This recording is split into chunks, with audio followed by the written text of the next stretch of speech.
Welcome to Awakening You channel. If you appreciate what we do, please support us. Thank you. Dear ones, I am Archangel Michael. Alright, this week is going to be a little different. I'm not going to comment on the letters compliments yet, so as a task, I'm going to pass it on to all of you, that you read all the compliments during this week.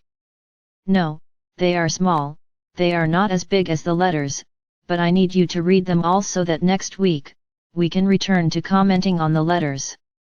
Today, as I mentioned previously, I'm going to talk about Sananda again. It's like I already told you, Sananda is not a subject that we talk about for just 1 week, it is a long and very extensive subject. So come on, let's learn some new things today. As I told you, everything began with the creation of our Father or Mother God. Raphael, Gabriel, Uriel are folds of our Father or Mother God. Many may think that we have the same power as him. No, we have some powers from him, yes, we are part of it, but not the whole. So, we each have our own missions and tasks, their responsibilities. Many other beings of light were created by our Father or Mother God, with power, with paths to be followed for the evolution of the universe.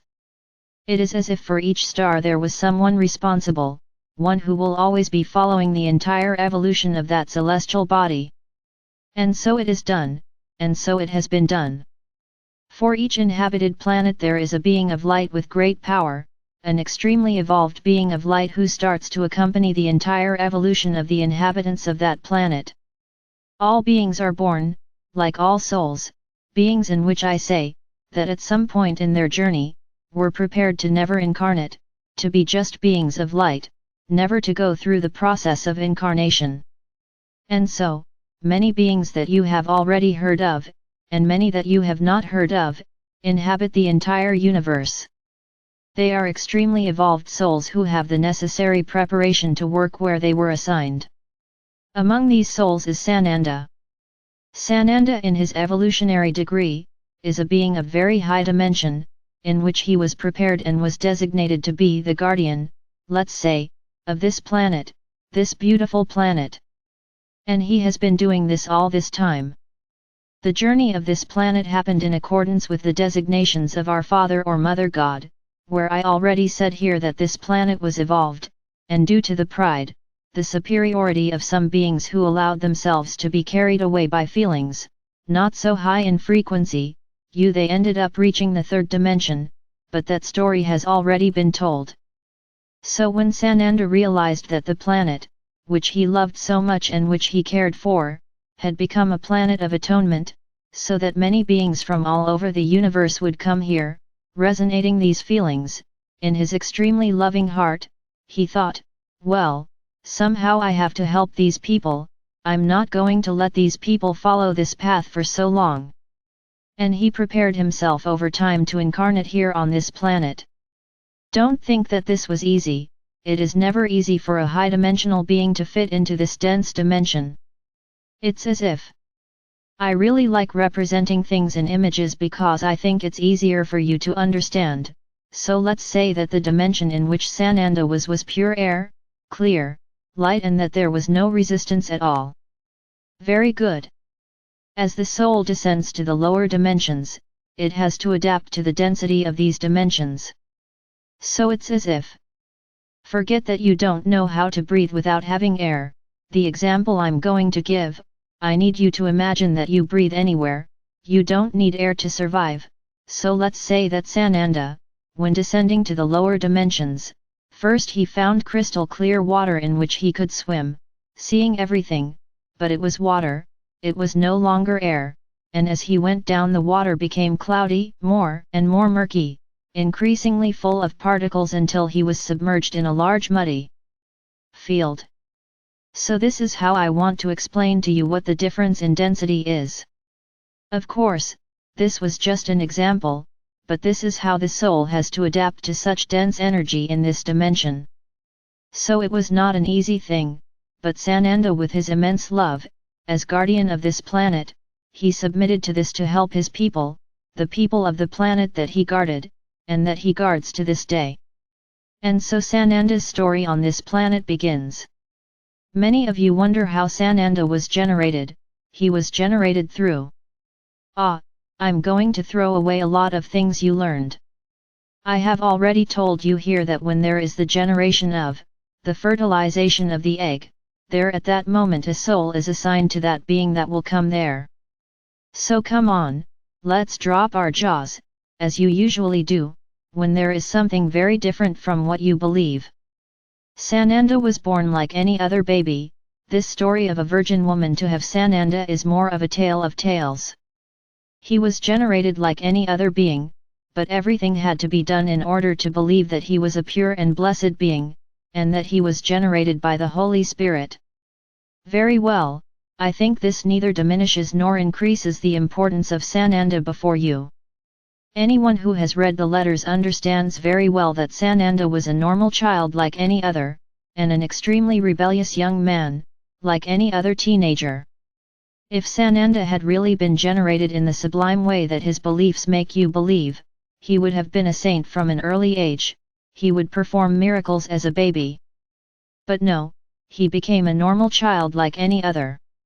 And as I already told you, there is no shame in sex, and neither does Mary stop being pure just because she gave birth to Jesus, because she fertilized Jesus. Purity is not there, purity is in the heart. Remember, anyone who read the letters knows that Maria did not accept what Sananda said. So where is that divine and wonderful purity that she should also have, to understand that son that she had just given birth to, who would be the Messiah? I am not here denigrating the image of Mother Mary. Mother Mary is who she is. She was the mother of Sananda on earth. Mary's soul is as high a soul as Sananda's. But you have to start detaching the physical being from the soul. The soul is pure, the soul is elevated, the physical being is a being like any other here on the planet. So everything happened the same way as you. Those who want to believe believe, those who don't want to don't believe. Very well, then Sananda was fertilized and there that being received his soul. How many trials did Maria go through before she had that being? And then if everything had been so beautiful and wonderful, so prepared, Maria would have been in great pomp or at least in a safe place. It's my brothers, everything has to be told to give more drama to the story, to bring more purity to the story, so that you believe. After all, sex is dirty, isn't that what they preach? So how could Mary have been subjected to this? Not ever. But I already told you that this was a way to reduce the strength you had. So for me this issue is closed. Very good. Then Sananda came to earth, he took on the body of that child and that man until a long time later, without having anything to do with the one who would be called the Son of God. Then many will ask, Sananda, is he the son of our Father or Mother God? And I answer you, you are all children of our Father or Mother God. Don't you have his spark? So they are all his children. There is no single representation of a child of our Father or Mother God. This representation was necessary for the dogmas of the Church, not for us. Sananda is a son like other and who are throughout the universe, taking care of each of its planets and stars. Everyone has the same evolution as Sananda. So he is the son of our Father or Mother God. Yes it is, as and others are, he is the representation of the most out of love of our Father or Mother God for this planet. And then you call him the Planetary Christ.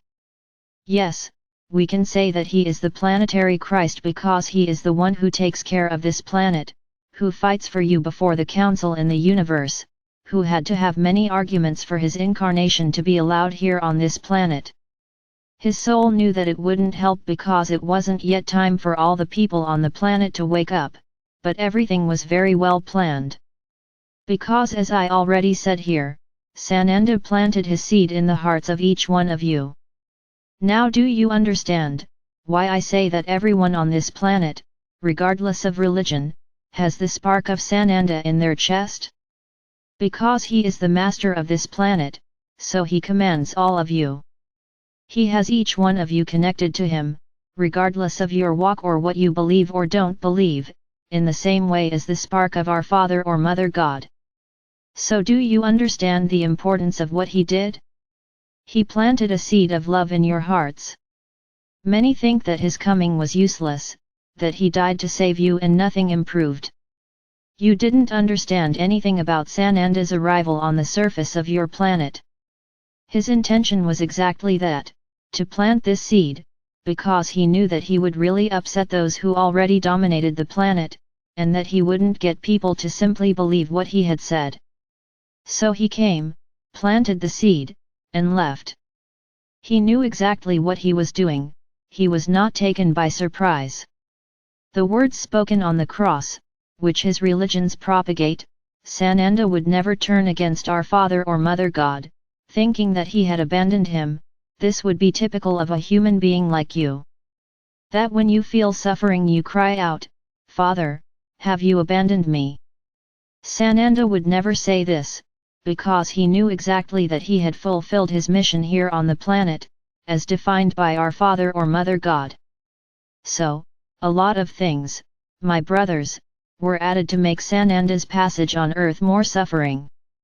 So that you would understand that he gave himself to pay for the sins of the world. What sins? What sins? We see failures, mistakes, not sins. Sin is when there are rules, and if they are not followed, you are punished. That does not exist. Nobody is a sinner. You follow the path you choose, and you receive back everything you do. There is no judge sitting there banging his gavel, determining what bad things will happen to you. Everything bad that you experience is what you sowed. I think this is already very clear, I won't repeat it all over again. So a lot of what was said was to make you feel scared. We are guilty of Sananda's death, because he died on the cross to save us. Isn't that what the scriptures say? No, he died on the cross because his time here on the planet ended, he fulfilled his mission, he placed the seed in each one's heart. The mission is done, and he ascended again. So my brothers, everything that has happened on your planet has always been under his supervision, he has been observing everything that happens. Tomorrow I will talk a little more about this process, about how everything happened over time, until today. Because if you are here today listening to me, and believing that it is really me here, it is thanks to him. He is responsible for all of this. So tomorrow I will continue this story. I am Archangel Michael. I'm here, trying to eliminate many limiting and wrong beliefs that have been placed before you, and I hope you get rid of them.